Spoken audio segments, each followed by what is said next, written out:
Hello everybody, this is another video in response to a YouTube comment asking how I used Photoshop in my landscape photography workflow. So that's what this video is about, but it's also comparing the two software packages to see what you can do with each of them.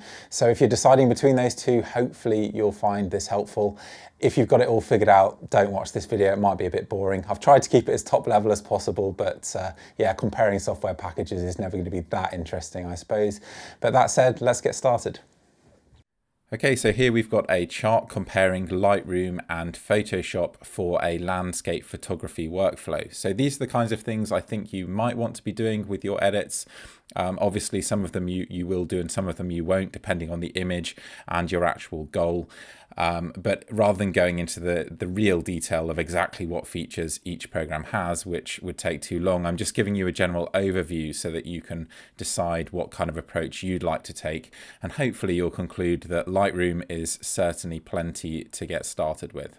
So first up, we've got global tonal and color adjustments. So these are changes that we're making to the image as a whole, to contrast and exposure, hue and saturation, and so on, but to the image as a whole. So Lightroom and Photoshop are pretty evenly matched in this respect. Lightroom has a very easy, fast to use interface in the basic control module in that develop panel that gives you full control and offers all of the changes that I would possibly want to make on that global level. That said, Photoshop does have those tools in its Adobe Camera Raw converter, which I actually don't think is as slick as the Lightroom develop module, but you can certainly use it in just the same way. And then it does have more precise controls and more varied controls in the program as a whole. But personally, I don't find those controls particularly useful, and I have no problems whatsoever making all of my global changes in Lightroom, and I'd recommend that most people do the same. Now onto those same adjustments, but this time applied on a local level. So in Lightroom, that means using the brush tool, the radial tool, or the gradient tool, and that allows you to apply the same basic adjustments to a local area. And there's a few extra adjustments as well. And I find that those tools produce brilliant results. They give you an enormous amount of control. And if you don't want to use Photoshop, you can pretty much get away with it.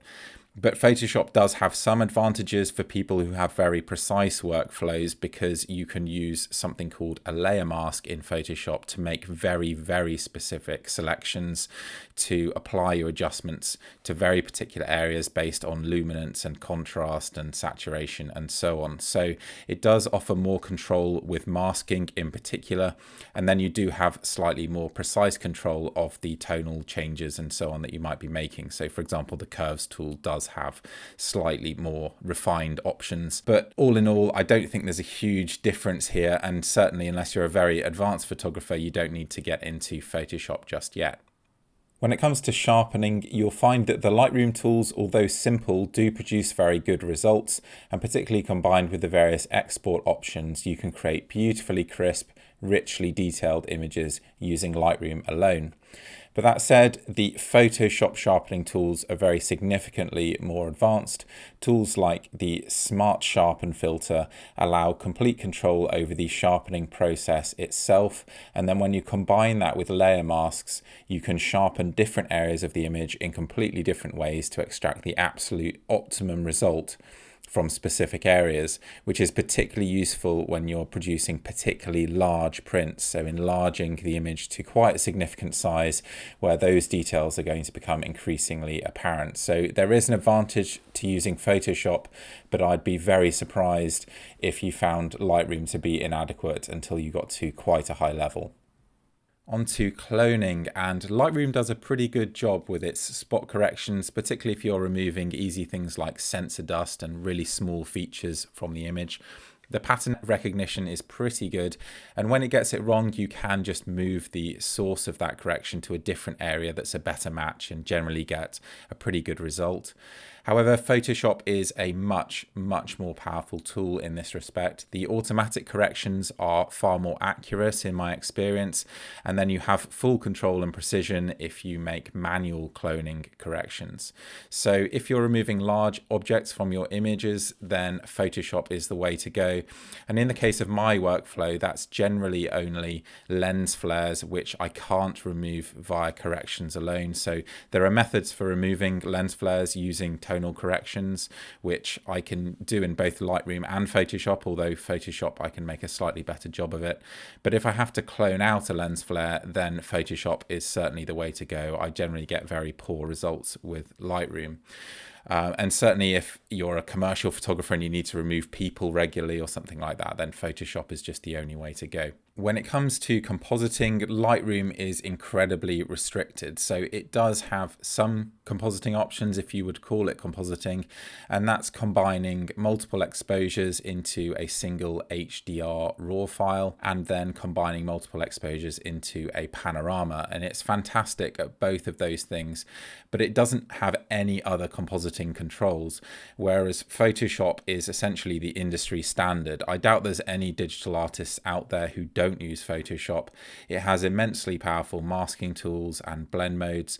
And for that reason, if you're one of the photographers who is choosing to composite their images, and obviously those images have become more popular in recent years, then Photoshop is really the only choice here.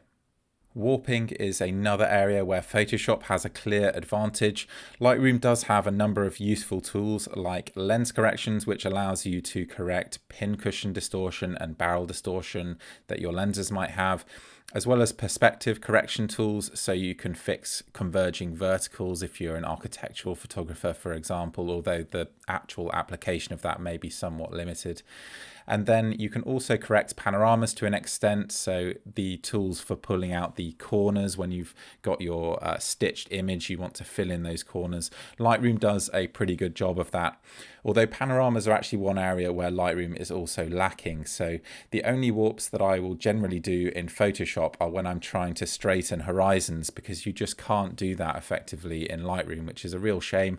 And Photoshop gives you full control in that respect.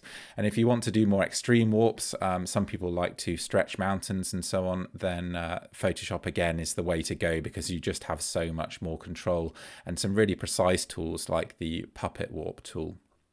Finally, on to our two output methods, web export and printing. Lightroom's pretty fantastic when it comes to web export because the quality it can produce is really fantastic, and you've got excellent control over the resizing options and compression options, which makes it really well suited to doing image batches. I don't think anybody could possibly complain about a really nicely produced web image from Lightroom. But that said, Photoshop does offer, once again, more precision and control. So if you really want to make the absolute best of your images, then Photoshop just noses ahead in that area. With printing, you can certainly produce some beautiful prints with Lightroom, and you do have various proofing options and so on. So it may be a simpler and more effective way for people to print, particularly if they're printing for themselves and just getting into printing. But if you've got a fine art process, if you're really looking to achieve those absolutely stunning large prints, then Photoshop does have a lot more control, particularly with those sharpening tools that I mentioned earlier and the ability to mask in local areas. So Photoshop does certainly have an advantage there, as it does with the proofing tools, because there are more options in Photoshop for anticipating what your print is going to look like. So hopefully I've made a reasonable case for how you could have an entirely Lightroom-based workflow and produce some pretty professional results. But what about me? Why do I use Photoshop? What are the processes that I could have done in Lightroom, and what are the things that I absolutely have to do in Photoshop? I've got some examples here to talk you through.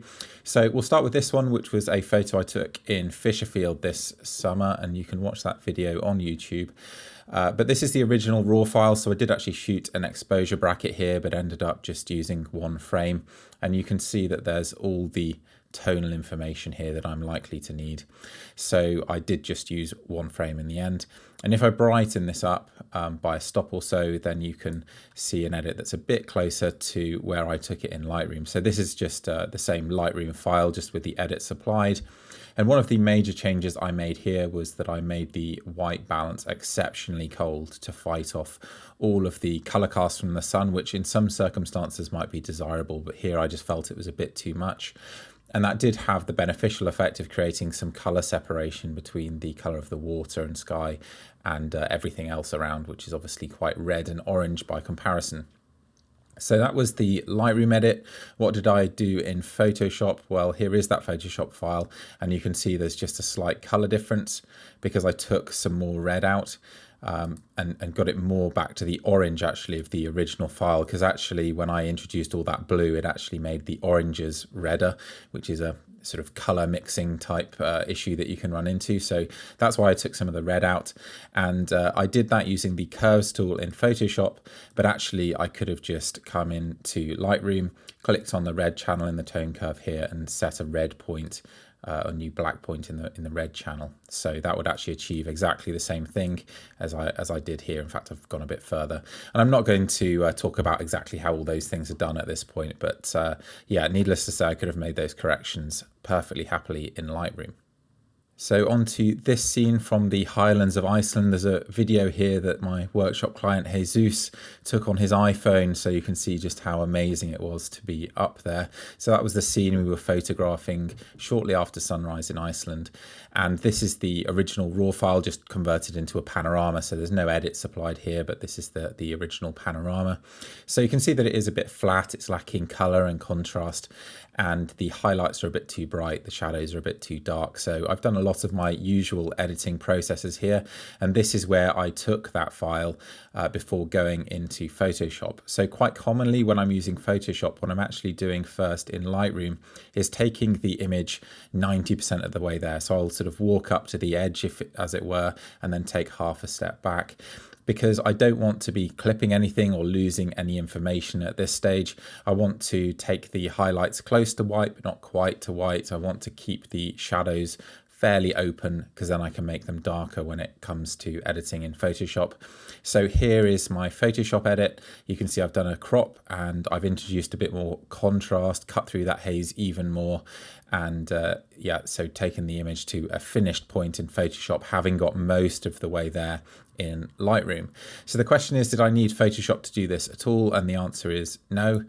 Here are those similar edits at least, but this time applied in Lightroom. So there are some differences, but they're more to do with my ability to perfectly match my edits in Lightroom to those that I'd already done in Photoshop. So this is the Lightroom edited version, and this is the Photoshop edited version, and the differences, as you can see, are very minor indeed. So in this case, I certainly didn't need to use Photoshop at all. Now on to a couple of examples where I really did need to use Photoshop, and this is one example where you need to use the warp tool or a warp tool in a program other than Lightroom, because unfortunately when I created this panorama, there was just no way to make sure that this horizon was level. You can see particularly on the left here, it really curls off to the left. So that was something that I had to correct in Photoshop, because you just cannot fix that in Lightroom. And that's what you see here. I've also done some desaturation and some other minor edits, but the important thing that I couldn't have done in Lightroom is correcting that warped horizon. And here I've got a shot with a massive depth of field requirement from front to back. This bush is less than a meter away from the camera, whereas the mountains are obviously at infinity. And I couldn't capture that in a single frame, so I shot a focus bracket. But you can't combine focus brackets in Lightroom. I suspect it could be a feature that they'll add in future, but for now you can't. And so I had to use Photoshop for that. So I'll just hop into Photoshop quickly so I can show you. So I do have some adjustment layers here. All of those changes I could have made in Lightroom perfectly happily, but what I couldn't have done is do this focus bracket here. So here's my near frame focused on this bush, and you can see the mountains are out of focus at the back. And then I've got a number of extra frames that focus a little bit further into the scene each time until the whole scene is in focus. So I created those masks manually. There are some automated ways that you can do that as well, but either way, you can't do that in Lightroom, unfortunately. So finally on to another image from Iceland, this time a sunset. And the problem here is we've got flares around the sun. I do quite like these sun star images from time to time. They're a bit crazy, but I kind of like them. They're good fun. But one of the problems you can have, of course, is with these flares, which are very distracting. And there's a certain muckiness to the red splotches around the sun as well that you might be able to make out. So I want to fix both of those issues. But the one that I absolutely can't fix in Lightroom, or at least to the standard that I can in Photoshop, is cloning out these flares here. So this is an attempt to do that in Lightroom. So I have used the spot correction tool to remove the most prominent flares, and I've done some color corrections to remove some of the less prominent flares, but it's just difficult to do a perfect job, whereas this is what you can achieve in Photoshop. So you can see that that sun star is pretty much perfect now. It's really clean, and we don't have any of the distracting flares elsewhere in the image. So I'll just quickly show you that Photoshop file, which I also have open. So again, we have these adjustments which you could have applied in Lightroom, although you can see some of this blotchy red that I've actually taken out with adjustment layers. That would be quite difficult to do in Lightroom. I have to say it's much easier to do in Photoshop. But that's what those adjustment layers do.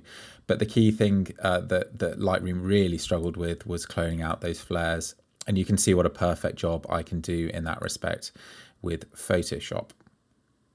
So congratulations to anybody who got to the end of what is a pretty dry comparison video.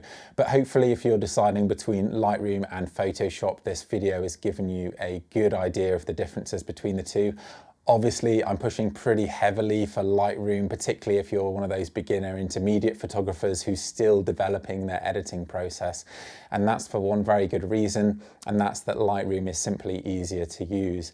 And that allows you to focus on the thought processes, which are so important when you're trying to figure out how to edit your images, and forget a little bit about exactly how each tool works.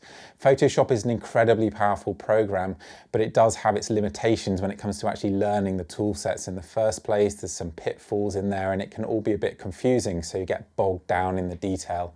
So I will be doing some Photoshop videos in future, because I know there are some pretty advanced photographers who watch this channel, but for the most part I'm going to focus on those Lightroom edits. So hopefully you found that helpful, and if you'd like to see more content from me, please do put some comments there on the YouTube video and subscribe and like and all that malarkey. It really does help to grow this channel and encourage me to keep pushing it on forward.